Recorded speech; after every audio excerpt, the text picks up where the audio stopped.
শুভ সকাল বন্ধুরা, আবার দেখো একটা নতুন ব্লগ নিয়ে চলে এসেছি তোমাদের সামনে। ভিডিওটা ছিল গণেশ পুজোর আগের দিনের।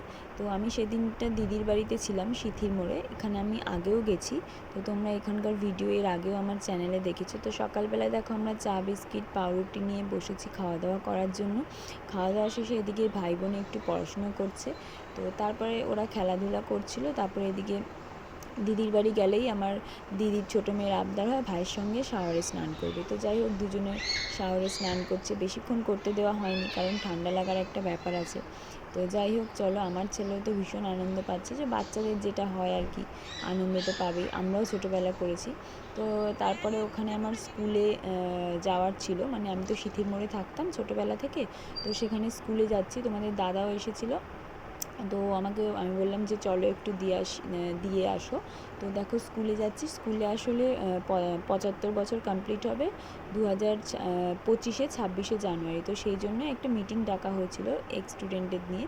তো সেখানেই গিয়েছিলাম। তো সেখানে টিচাররা মানে ওই প্রোগ্রামে যা যা হবে সেটা নিয়ে ডিসকাস করা হচ্ছিলো। আর এদিকে চা বিস্কিট দেওয়া হয়েছিল। তো মানে যে যত ইচ্ছা, আমি তো একটা পরে আরেকটা চা নিয়েছিলাম। তো ভালো হয়েছিল চাটা খেতে। তো অনেক দিন পর, মানে অনেক বছর পর পুরনো সেই টিচার্সদের সঙ্গে দেখা হয়ে ভীষণ ভালো লাগছে। সেই আগের স্কুলের ফিলিংসটা আসছিলো, বেশ মনটাও খারাপ লাগছিলো। স্কুল থেকে বেরিয়ে গেলাম, তো মিটিং শেষ হয়ে গেল। তো স্কুল থেকে কেক, তারপরে ঝুড়ি ভাজা এগুলো দিয়েছিল। তো যাই হোক, ওগুলো নিয়ে আসলাম। এদিকে নিয়ে এসে দেখছি দুষ্টু তখনও ঘুমোচ্ছে। তো দিদির বারান্দায় কিছু ফুল হয়েছিল, ওগুলো দেখছিলাম। তখন আবার দুষ্টু উঠেও পড়েছে। তো যাই হোক, দুষ্টু উঠলো। তারপর আমরা একটু পরেই সন্ধ্যেবেলার দিকে বেরিয়ে গিয়েছিলাম। তো তারপরে এদিকে আমি একটু ওখানে গেছিলাম একটা পার্লারে একটু হেয়ার কাটটা করাতে। অনেক দিন ধরেই ভাবছিলাম হেয়ার কাটটা করাবো, কিন্তু আর হয়ে উঠছিল না। তো আমি ওখানে গেলে ওখান থেকেই করাই, কারণ ওখানে বিয়ের আগে থেকেই করাতাম। তো দেখে জানিও আমার হেয়ার কাটটা কেমন হয়েছে। কিছুই কাটিনি, জাস্ট ট্রিম করেছি একটু।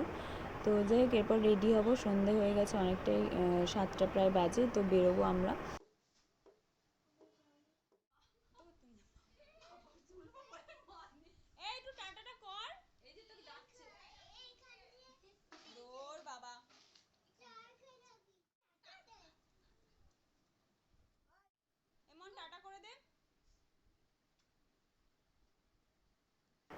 তো যাই হোক, দেখো আমরা বেরিয়েছি। এদিকে চতুর্দিকে গণেশ পুজোর সব জোগাড়যন্ত্র করা হচ্ছে, মানে পরের দিনই গণেশ পুজো ছিল, গণেশ চতুর্থী।